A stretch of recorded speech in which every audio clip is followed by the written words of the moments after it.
Jake Morrison was driving home late that November evening when he saw something move near the road. He had been working at the research station all day, checking on the animals and filling out paperwork. The sun had set hours ago, and the Montana wilderness was dark and cold. He almost kept driving. It was nearly midnight, and he was tired, but something made him stop. Maybe it was the sound he heard through his open window. A soft cry that seemed wrong somehow. Not quite like any animal he knew. Jake pulled his truck to the side of the road and grabbed his flashlight. The beam cut through the darkness as he walked toward the trees. The temperature had dropped below freezing, and his breath came out in white clouds. That was when he saw it. A small creature caught in an old hunting trap. The trap was illegal, probably left by poachers months ago. The creature was struggling weakly, making those strange sounds again. Jake knelt down and pointed his flashlight at the animal. He froze.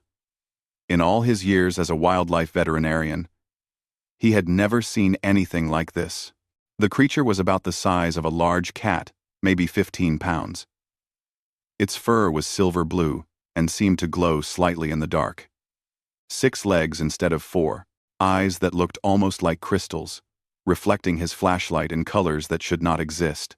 "Easy there," Jake said softly. "I'm going to help you."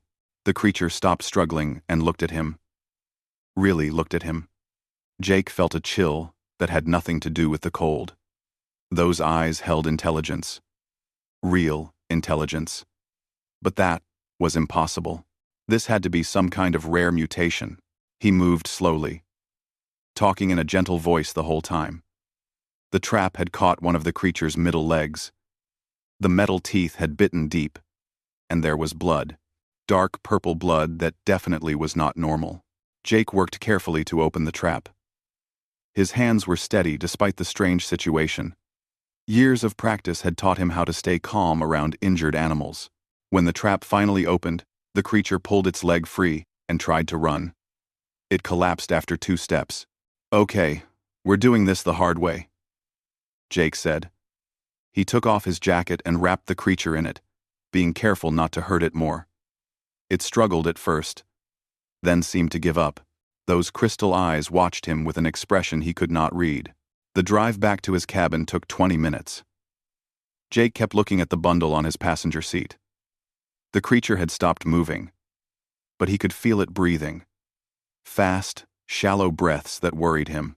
His cabin was small but warm. Jake had built most of it himself over the years. One large room that served as kitchen and living area, a bedroom, and a workspace where he treated injured animals. He carried the creature to his workspace and laid it gently on the examination table. Under the bright lights, the creature looked even stranger. The silver blue fur was soft, almost like silk. Along its spine ran markings that looked like thin lines of metal. They glowed faintly with a blue light. Jake touched one carefully. It was warm and seemed to pulse under his finger. "What are you?" he whispered. The creature made a soft sound, almost like it was trying to answer. Jake shook his head and got to work. Strange or not, this was still an injured animal that needed help. He cleaned the wound on the leg, wincing at how deep it went. The bone was definitely broken. He could see it on the X-ray he took. But the bone structure made no sense. It was too complex, with joints that should not work that way. He set the bone as best he could and wrapped the leg. The creature watched him the whole time, but did not try to bite or scratch. It seemed to understand that he was helping. "You need antibiotics," Jake said, more to himself than to the creature. "But I have no idea what will work on you." He decided to try a broad-spectrum antibiotic that worked on most mammals. He gave the injection and hoped for the best. Then, he prepared a recovery area. Soft blankets, a heating pad, and water. He tried offering food, but the creature just looked at it. Jake sat back and studied his patient. The more he looked, the more wrong everything seemed. The way the creature breathed, the structure of its paws, those glowing markings that sometimes pulsed faster, sometimes slower. "I should call Amy," he thought. Amy Rodriguez worked at the station with him. She was a xenobiologist who studied extreme life forms. She would know what to make of this, but it was past midnight.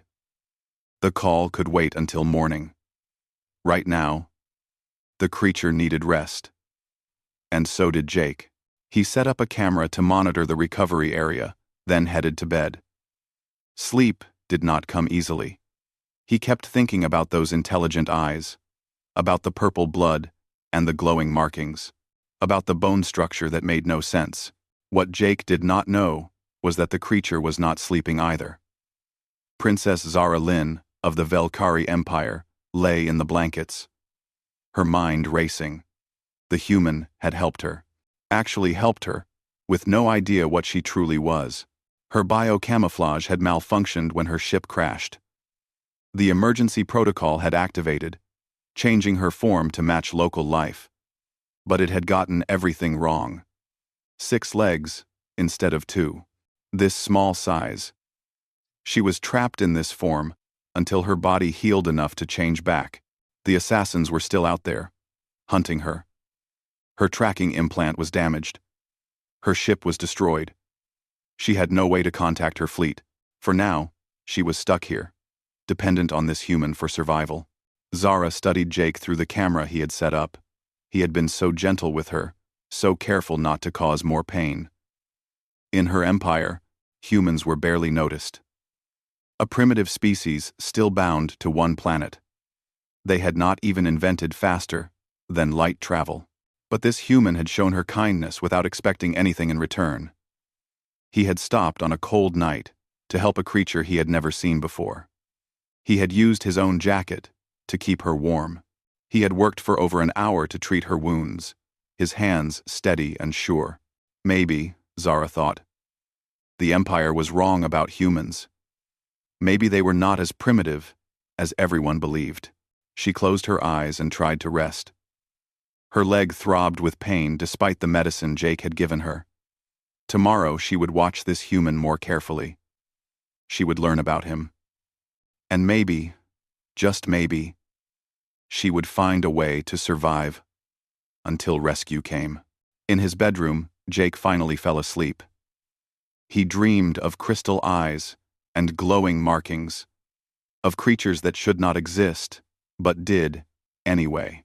When he woke the next morning, he wondered if it had all been a dream.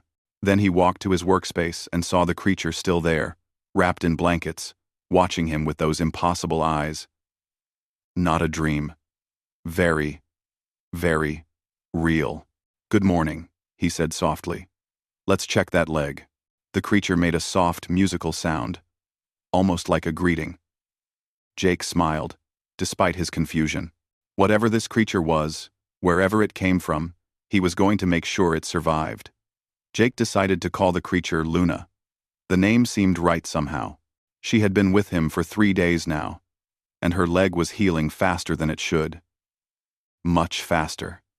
He had checked the X-rays again, that morning. The bone was already knitting together in ways that should take weeks, not days. Luna followed him everywhere now. She had figured out how to open doors on the 2nd day. Just watched him turn the handle once. Then did it herself with 2 of her 6 legs. Jake had stood there with his mouth open, watching a supposedly simple animal solve a complex problem in seconds.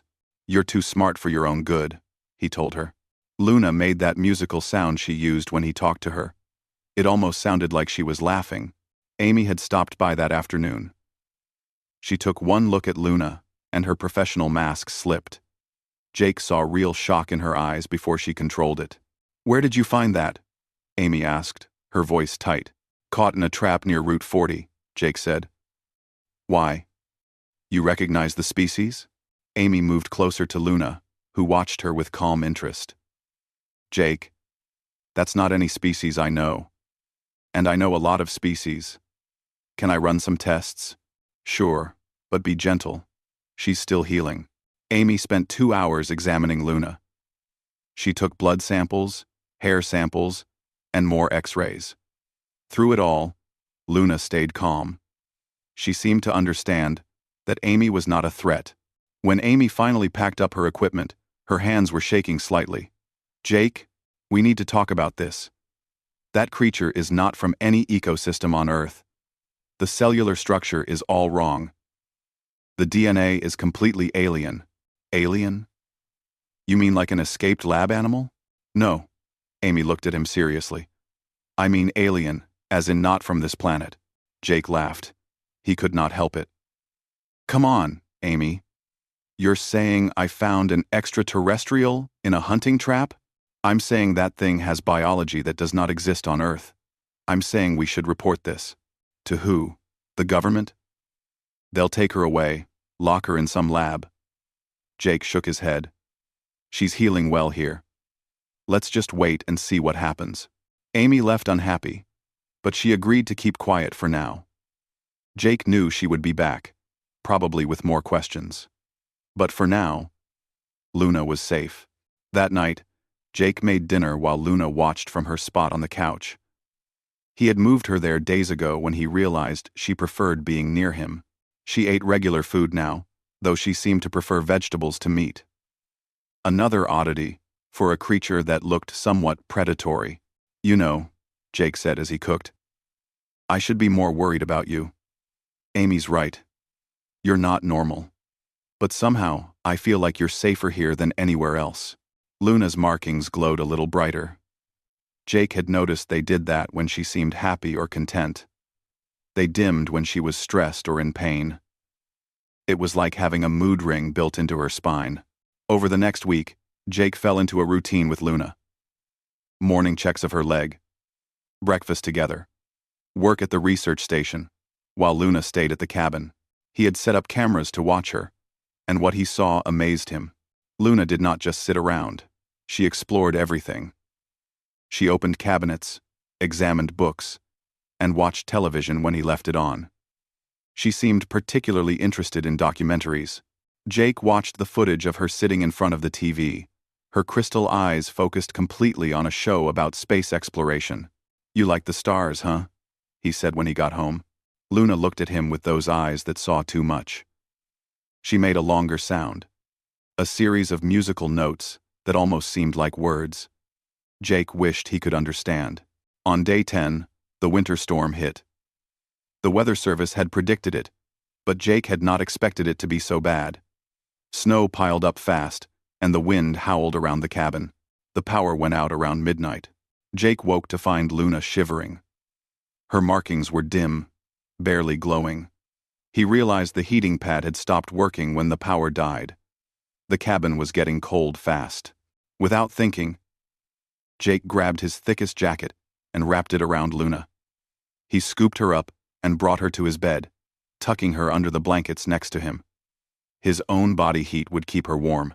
Luna pressed against him, and he felt her slowly stop shivering. Her markings brightened a little. Jake lay there in the dark, one hand resting gently on her soft fur, and wondered what he had gotten himself into. What Jake did not know was that Zara was crying. Not out loud, but inside.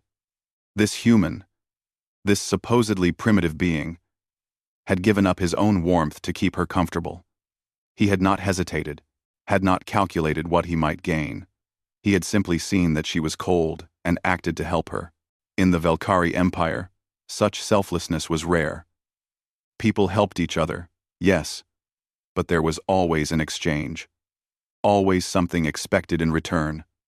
But Jake expected nothing. He had been caring for her for 10 days now, feeding her, treating her wounds, keeping her safe. And he asked for nothing, except that she get better.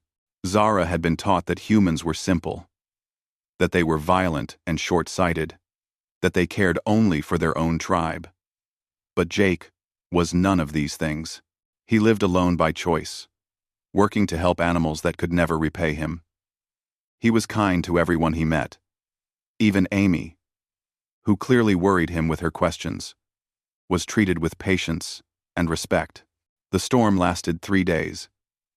Jake kept Luna warm the whole time. He rationed his food carefully, always making sure she got enough, even when supplies ran low. He melted snow for water. He told her stories to pass the time, talking about his life and his work as if she could understand every word. And she did understand. Every single word. By day 13, Luna was walking without a limp. The leg had healed completely. Zara knew her biocamouflage would not last much longer. Already she could feel it breaking down. Soon she would either return to her true form or be stuck in this shape permanently. Neither option was good. If she changed back, Jake would know the truth. He might panic, might call the authorities, might see her as a threat instead of the creature he had been caring for. But if she stayed like this, she would never be able to contact her fleet, never be able to go home. She had to make a choice. Trust this human, or try to survive on her own in a world she did not understand. Jake made the choice easier. He came home from the research station that evening looking tired. He had been working extra hours because 2 other staff members were sick, but he still took time to check Luna's leg, to prepare her food, to sit with her and talk about his day. "I got an email from Amy," he said, scratching behind Luna's ears in the spot she liked. "She wants to bring in some experts to look at you.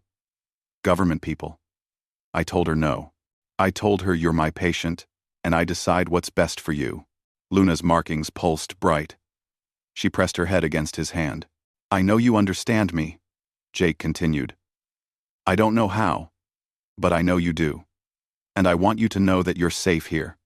Whatever you are, wherever you came from, you're safe." That night, Zara made her decision. She would trust Jake Morrison. She would reveal herself and hope that the kindness he had shown an injured animal would extend to an injured alien. It was a risk, a huge risk. But she had seen enough to believe he would not betray her. Tomorrow, she decided. Tomorrow, she would find a way to show him the truth. Slowly, carefully, so he would not panic. She just hoped she was right about him. Jake fell asleep on the couch with Luna curled up next to him. The TV played softly in the background. Another documentary about space. He dreamed of distant stars and wondered if Luna somehow missed them. Wondered if she had come from somewhere far away and was just trying to get home. In the morning, he would learn he was right. But tonight, human and alien slept peacefully, neither knowing that tomorrow would change everything. The attack came at midnight, on day 15. Jake woke to the sound of vehicles outside his cabin, multiple vehicles. He sat up, confused. No one came out here this late. The nearest neighbor was 10 miles away. Luna was already awake, her markings glowing bright red. Jake had never seen that color before. She was making a low sound, almost like a warning growl. "What's wrong, girl?" Jake whispered. The front door exploded inward, not kicked in, exploded. Pieces of wood flew across the room. Jake threw himself off the couch, covering Luna with his body on instinct. 4 figures entered through the smoke. They wore dark armor that seemed to shift and shimmer. Their faces were hidden behind helmets that glowed with a green light, and they carried weapons that looked like nothing Jake had ever seen. Long rifles that hummed with energy. "Where is the princess?" one of them demanded. The voice was distorted, almost mechanical. "What? I don't know what you're talking about." Jake's heart was racing. "Get out of my house." The figure raised his weapon and pointed it at Jake. "The Velkari tracker led us here. We know she is in this building. Hand her over and you live. Resist and you die." Jake did not understand half of what the man said, but he understood the threat. These people wanted Luna, and they were willing to kill him to get her. "I don't have any princess," Jake said, trying to keep his voice steady. "I just have an injured animal I've been treating."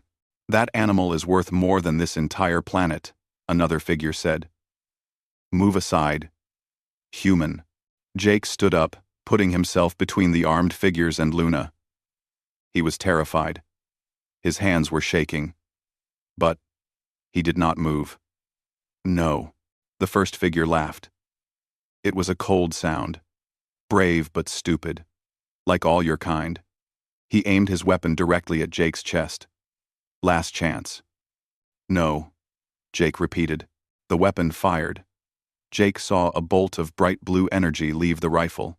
He knew he was about to die. There was no way to dodge. No way to survive. The bolt never hit him. Luna jumped between them. And suddenly she was not Luna anymore. Energy exploded from her small form. Light filled the cabin, so bright Jake had to close his eyes. He felt heat, power, something massive happening right in front of him. When he could see again, everything had changed. The small creature was gone. In her place stood a woman. Well, not exactly a woman. Humanoid, yes, about 6 feet tall, with silver blue skin that shimmered like metal. Her eyes were large and luminous, still those crystal eyes he knew, but in a different face. Glowing patterns ran down her arms and face, pulsing with light. Her hair was long and white, moving as if underwater. She wore clothes made of the same energy that surrounded her, shifting and changing, and between her and Jake was a wall of pure light. The energy bolt had hit it and dissipated harmlessly. "You dare attack under protection?" the woman said. But it was also Luna. Jake could hear Luna's musical voice under the words. "You dare threaten an oath-bound sanctuary?" No. The armed figures stepped back. "Princess Zara Lynn," the first one said. "You must come with us. The council demands it." "The council has no power here," Zara said. Her voice was cold, commanding, nothing like the soft sounds Luna had made. "This human offered me sanctuary. He healed my wounds. He protected me when I was helpless. By ancient law, I am under his protection." "He is a primitive," another figure argued. "The law does not apply to pre-contact species. The law applies to all who show honor," Zara shot back. "And this human has shown more honor than any of you." Jake just stood there, his mind trying to process what was happening. Luna was not an animal. Luna was a person, an alien person. A princess, apparently. And she had been pretending to be an injured creature for 2 weeks while he took care of her. The armed figures were talking among themselves in a language Jake did not understand. Their body language was aggressive. One of them raised his weapon again. "We have orders," the first figure said. "You come with us, or we eliminate the witness." "Try it," Zara said quietly, "and see what happens when you attack a member of the royal family." "You are worth more alive than dead," the figure replied. "But he is worth nothing." The weapon aimed at Jake again. This time, Zara did not create a shield. She moved. So fast, Jake could barely track it. One moment she was standing in front of him. The next, she was behind the armed figures. Her hands touched their armor, and electricity crackled. All 4 of them went down, unconscious before they hit the floor. Silence filled the cabin. Zara stood over the fallen figures, breathing hard. The glow of her markings was bright, almost blinding. Then she turned to face Jake. Jake took a step back. He could not help it. This was too much. Too strange. Too impossible. "Please don't run," Zara said. Her voice was softer now, almost pleading. "Please, Jake.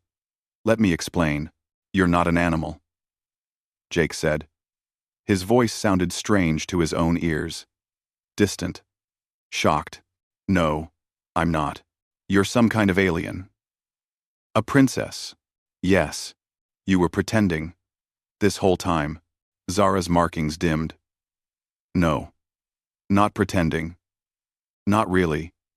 I crashed here while escaping assassins. My emergency camouflage malfunctioned. I was trapped in that form. Injured. Dying. And you saved me." Jake sat down hard on what was left of his couch. His legs just gave out. "This is insane. This can't be real. I know this is difficult." Zara moved closer but stopped when Jake flinched. "I know this changes everything. But please believe me. Everything you did for me was real. The kindness you showed was real. You could talk the whole time. You understood everything I said. Yes. And you just let me think you were some kind of animal." I had no choice. Zara's voice was heavy with regret. If I had revealed myself earlier, you might have panicked, or tried to contact your authorities. The assassins would have found me faster. I needed time to heal. Jake looked at the 4 unconscious figures on his floor. Who are they? Mercenaries. Hired by a faction that wants me dead. There's a power struggle in my empire. I have information they want silenced, and you led them here. To my home. I did not mean to. I'm sorry, but my tracking implant was damaged. They should not have been able to find me. Zara looked at the bodies. Someone must have repaired it remotely. Or they followed my rescue team's signals. Your rescue team? They're coming. They found me when I dropped my camouflage. They'll be here soon. Zara looked at him with those impossible eyes. Jake, I need you to understand. These people will want to erase your memory. Make you forget all of this. It's standard procedure for contact with pre-development species.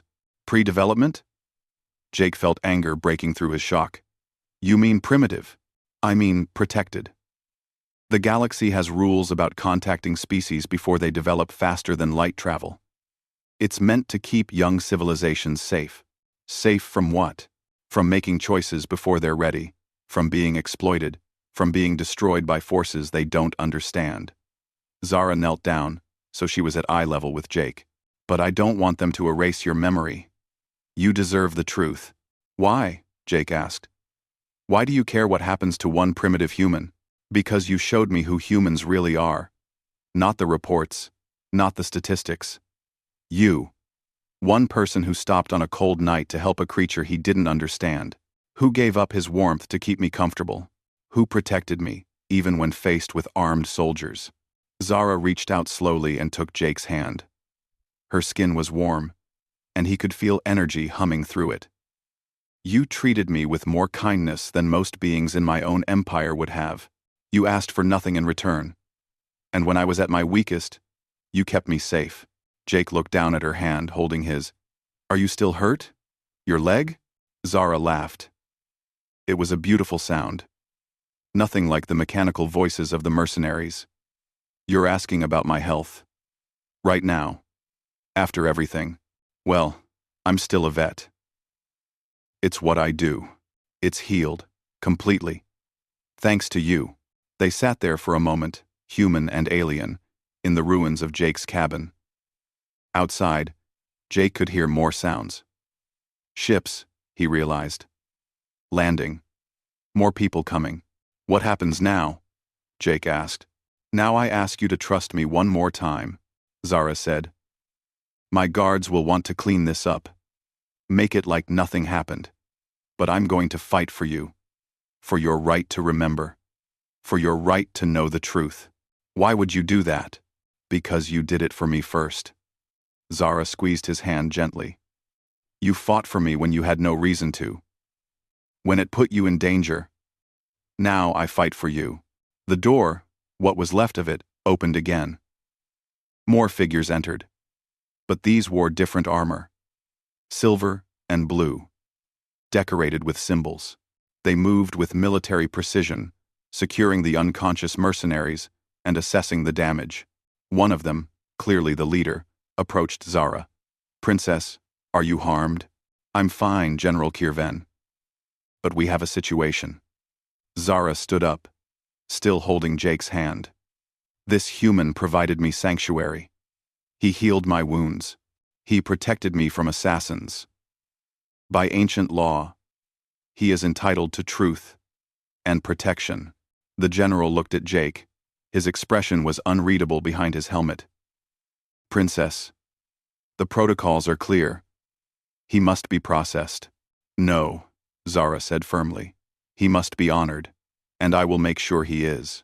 Jake sat there, still holding hands with an alien princess, and realized his life would never be simple again. But looking at Zara, seeing the determination in her eyes, he thought maybe that was okay. Maybe some things were worth the complication. General Kirven was not happy. That much was clear, even through his helmet. He stood in what remained of Jake's cabin, surrounded by his guards, and stared at the princess with barely controlled frustration. With respect, Princess Zara Lynn, you cannot claim sanctuary rights for a pre-contact human. The law was never meant to apply to primitive species. The law says nothing about species level, Zara argued. It says any being who provides aid and sanctuary to a member of the royal family must be honored and protected. Jake Morrison provided both. He thought you were an animal, irrelevant. His intentions were pure. He risked his safety for a creature he believed was helpless. That shows more honor than most. Jake sat quietly, watching aliens argue about his fate. It felt surreal. Less than an hour ago, his biggest worry had been whether to order more medical supplies. Now he was in the middle of some kind of interstellar legal debate. One of the guards approached the general and spoke in that strange language. The general listened, then turned to Zara. Princess, we have another problem. The human's colleague is approaching. She detected our ships on her equipment. Amy, Jake said. That's Amy Rodriguez. She's a scientist. She already knows about Luna. About Zara, I mean. She knows? The general's voice went cold. Just her. She took samples, ran tests. She knew something was wrong. She took. This gets worse by the minute. The general paced. We need containment. Full memory wipe for both of them. Standard protocols. No, Zara said firmly. Princess, be reasonable. We cannot have a pre-contact species knowing about the Empire. It violates every first contact protocol. Then maybe the protocols are wrong. The general stopped pacing and stared at her. You cannot be serious. I've spent 2 weeks among humans, General, living as one of them, seeing how they think, how they act, and I believe we've underestimated them. Before the general could respond, Amy burst through the broken door. She had a rifle in her hands, the kind used for tranquilizing large animals. She pointed it at the nearest guard, her face fierce. Get away from Jake, she demanded. 3 guards immediately aimed their weapons at her. Jake jumped up. Amy, don't. These things broke into your house, Jake. I saw their ships. I'm calling the authorities. You'll do no such thing, the general said. His voice carried command. But Amy ignored it. Watch me. Zara stepped forward, her hands raised peacefully. Dr. Rodriguez, I presume. I'm Princess Zara Lynn of the Velkari Empire. Please lower your weapon before someone gets hurt. Amy stared at Zara, then at Jake. Jake, what is happening? It's complicated, Jake said. But we're not in immediate danger. I think. You think? They want to erase our memories, Jake explained. Make us forget everything. It's their standard procedure for species that aren't supposed to know about aliens yet. Amy's grip on the rifle tightened. Over my dead body. That can be arranged, one of the guards said coldly. Enough, Zara commanded. All of you, stand down, now. She looked at Amy. Doctor, please. I promise you that no harm will come to either of you. But I need you to trust me. Zara commanded. Trust you? I'm someone who Jake saved, who he protected, and I'm trying to return that favor. Zara gestured to the guards. I'm trying to change those protocols. But I need your help. Amy slowly lowered the rifle. What kind of help? Tell them why humanity deserves to know the truth. Why you deserve to remember. Amy looked at Jake. He nodded. She took a deep breath and faced the general. Because keeping us ignorant doesn't protect us. It leaves us vulnerable. What happens when the next alien shows up? What if they're not friendly? We'd have no idea what we're facing. Lude. Likespass. Lude. Lude. The fleet protects all developing worlds, the general said. Does the fleet watch every human every moment of every day? No. So what happens to the individuals who encounter something you can't predict? You wipe their memories and leave them helpless. The general had no immediate answer. Amy pressed on. And what about the knowledge? I've studied Luna. Zara. Her biology alone could revolutionize our understanding of life. The technology in your armor could solve energy problems we've struggled with for decades. You're not protecting us by keeping us ignorant. You're keeping us dependent. We're keeping you safe, the general countered. Safe from what? Making our own choices? Growing at our own pace? Amy shook her head. I'm a scientist. I know humans.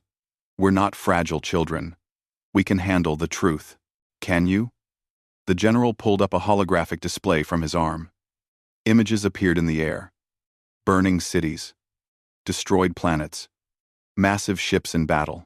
This is what happens when species join the galactic community before they're ready. Wars. Exploitation. Entire civilizations destroyed because they encountered forces they couldn't understand. Axes. Crime. Axes. Axes. Axis. Jake stared at the images. They were horrible. Real. Not some movie special effects. These were actual places that had been destroyed. But those are worst cases, Zara said softly. Show him the successes, General. The general hesitated, then changed the display. New images appeared. Cities of light. Species working together. Technology that seemed like magic. Beauty beyond description. These are species that joined when they were ready, the general said. After developing certain technologies. After proving they could handle the responsibility.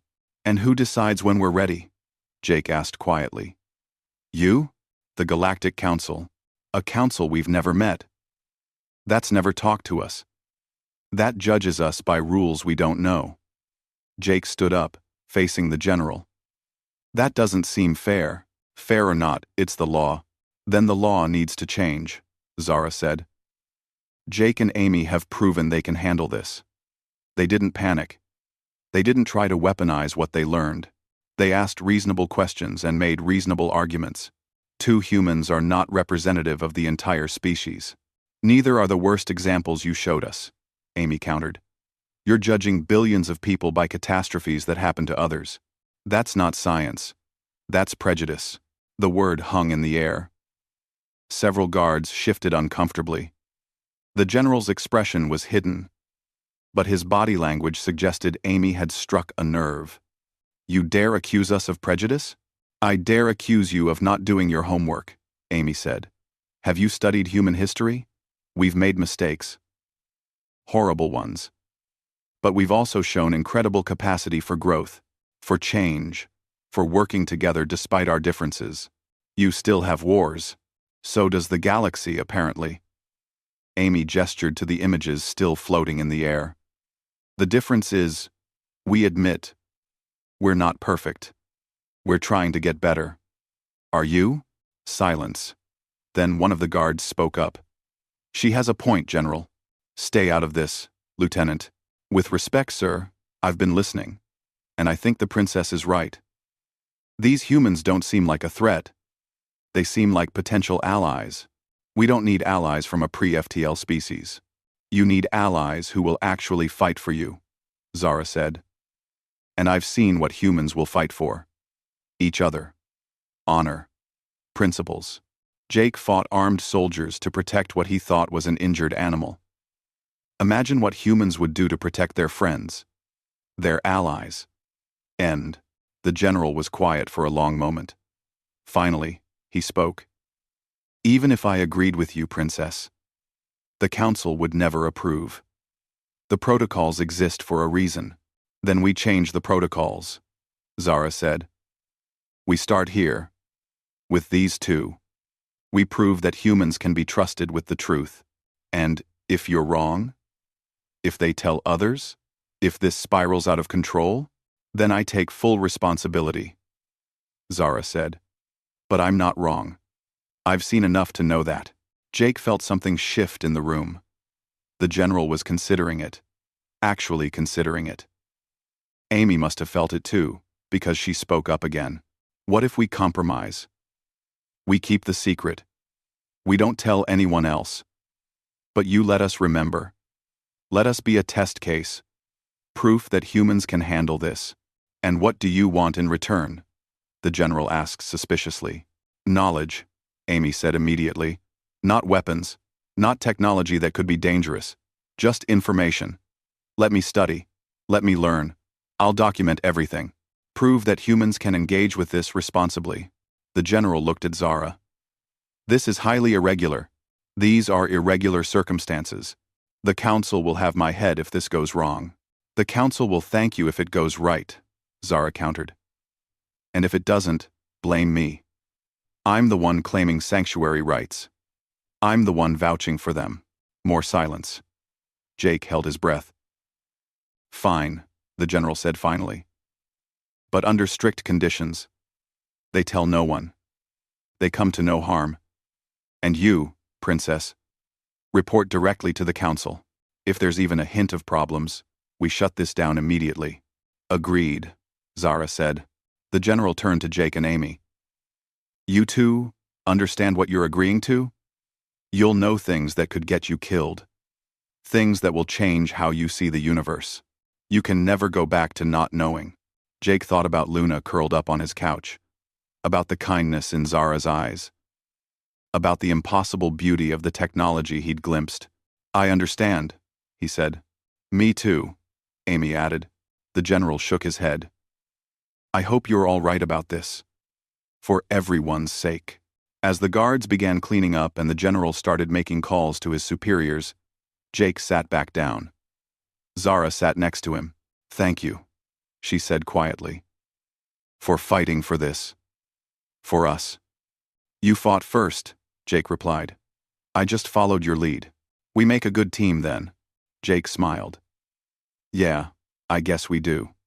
The piece lasted exactly 12 hours. Jake was helping Amy catalog samples in a temporary lab the Valkyrie had set up when the alarms went off. Red lights flashed throughout the facility, and guards rushed to battle positions. General Kirvan appeared, his face grim. How many? Zara asked, already moving toward the command center. 15 combat vessels. They're not hiding anymore.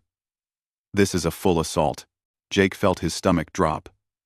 Can you fight them off? My ship can handle maybe 5. We're outnumbered 3-1. The general pulled up tactical displays. And they're jamming our communications. We can't call for reinforcements. So we're on our own, Amy said. Worse. They're not just here for the princess anymore. They know about you two.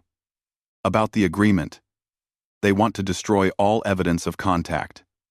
The general looked at Jake and Amy grimly. That includes both of you. Jake's mind raced. He looked at the tactical display, trying to understand it. The ships were spreading out, surrounding the area. They'd be here in minutes. Where exactly will they land? Jake asked. Likely here, here, and here. The general pointed to 3 spots on the map.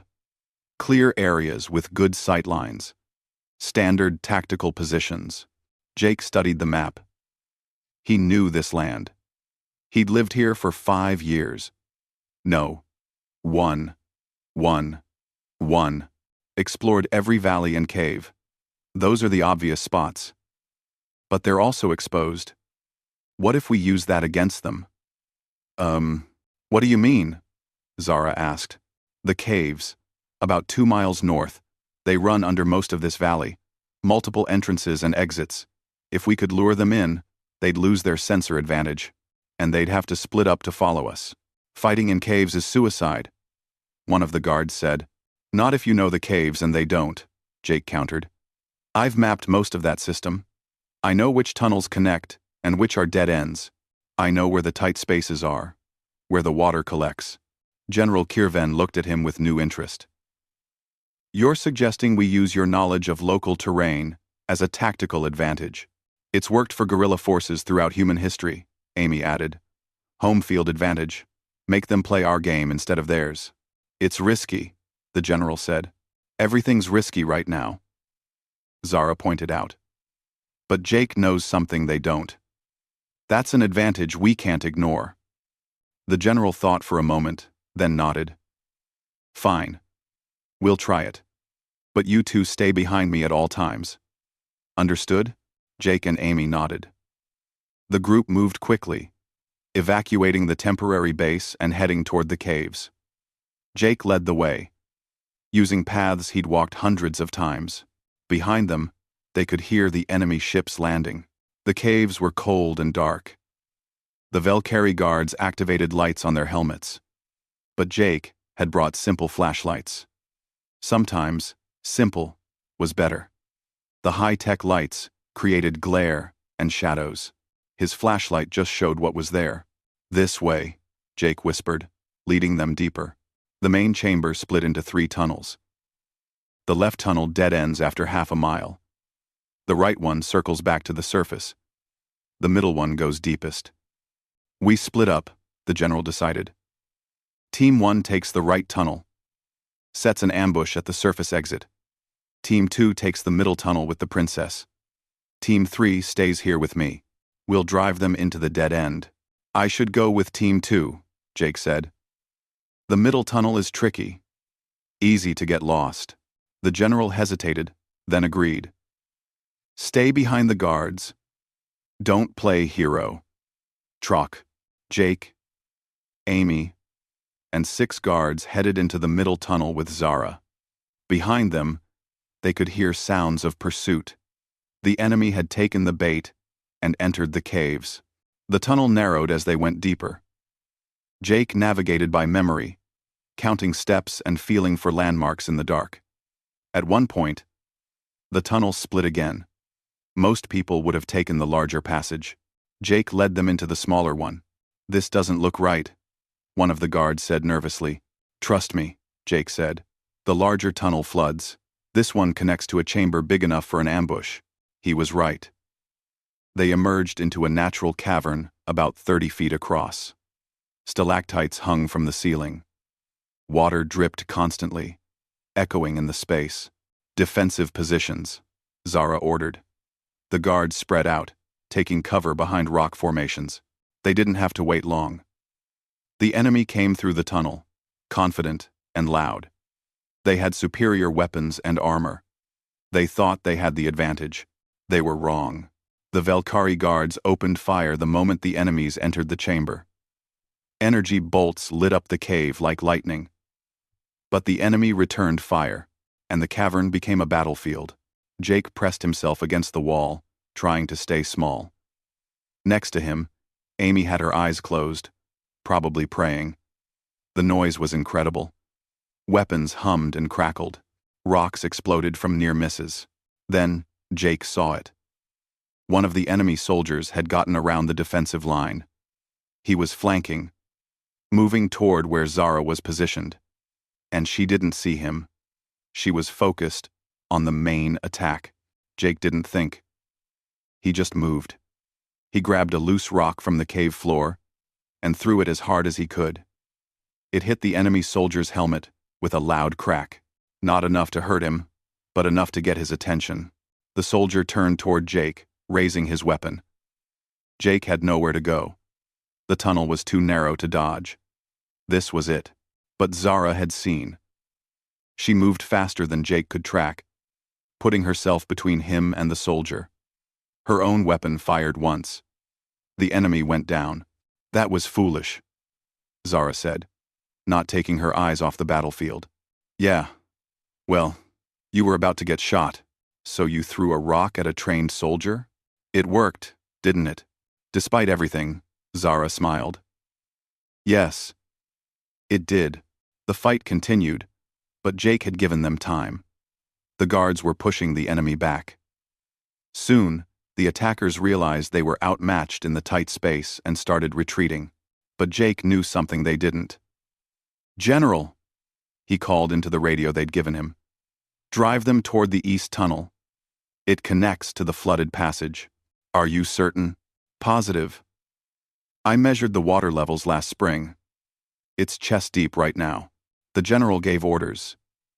His team started forcing the enemy east.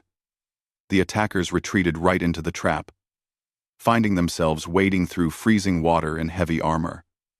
Their mobility was cut in half. Their weapons were harder to aim. The Velkari forces, following Jake's routes, hit them from dry ground. Within 20 minutes, it was over.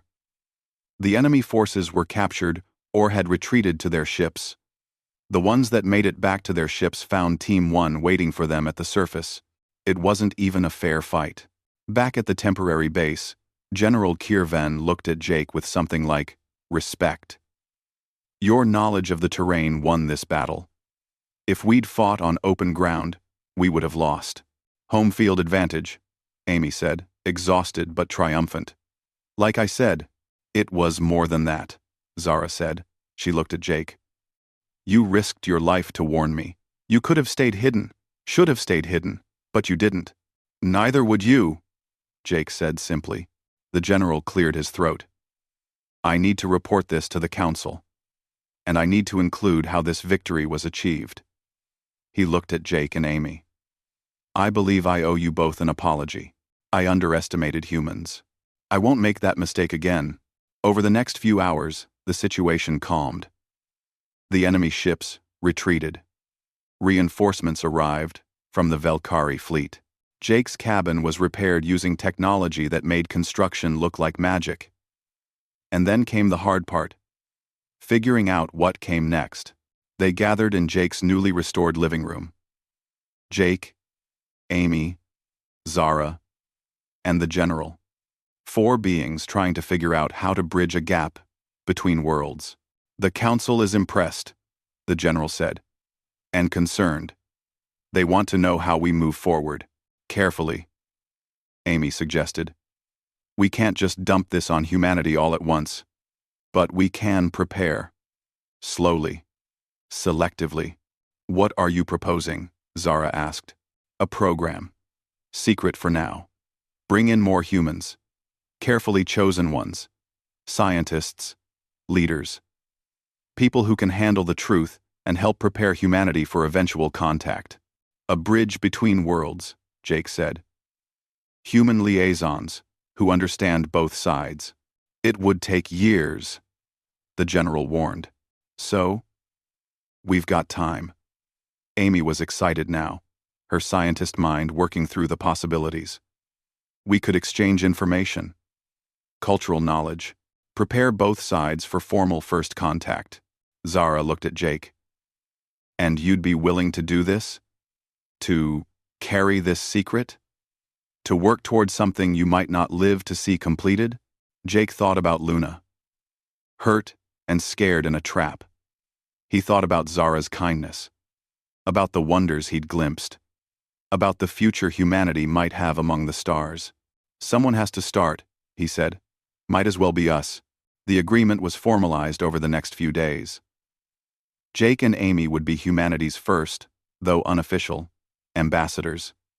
They'd work with the Velkari to build understanding between species. More humans would be recruited over time. Information would be shared carefully. And when humanity developed faster than light travel on their own, they'd already have friends waiting among the stars. The night before Zara's ship was scheduled to leave, she and Jake stood outside his cabin, looking at the stars. I never thanked you properly, Zara said. For saving me. For believing in me. For fighting for me. You saved me back, Jake replied. Opened my eyes to what's possible. That's worth more than any thanks. When Earth joins the galactic community, I'll be there. I'll hold you to it. Jake smiled. Princess. Zara laughed. Just Zara. Please. Friends don't need titles. Friends, Jake repeated. He liked the sound of that. The ship left the next morning, taking Zara back to her empire and her duties as princess. But she left behind something more valuable than any technology or weapon. She left hope, proof that humans and aliens could work together, could trust each other, could become more than just species, sharing a galaxy. Jake watched the ship disappear into the sky, then went back to his work. He had animals to care for, and a planet to prepare for its future. It would take time, maybe decades, but someday, humanity would reach for the stars. And when they did, they'd have friends waiting. All because one man stopped on a cold night to help what he thought was an injured animal. Sometimes the smallest acts of kindness created the biggest changes. Jake understood that now, and he was ready to help build that future, one day at a time. Amy joined him on the porch, coffee in hand. "Think we can actually pull this off?" "We rescued an alien princess from a hunting trap and helped her fight off assassins," Jake said. "After that, anything seems possible." Amy laughed. "Fair point. So, what do we do first?" "First, we learn everything we can.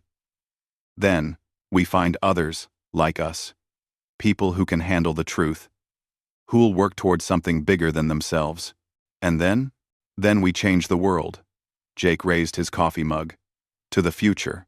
To the future," Amy echoed. "And to really good home field advantage." They stood together, two humans who knew a secret that would one day transform their entire species. It was a heavy responsibility, but they'd proven they could handle it. They'd proven that humanity deserved its place among the stars. And somewhere in the vastness of space, Princess Zara Lynn smiled, knowing she'd left Earth in good hands. The future was coming, and it would be built on friendship, trust, and the simple kindness of one man who couldn't walk past a creature in need. The end was just the beginning.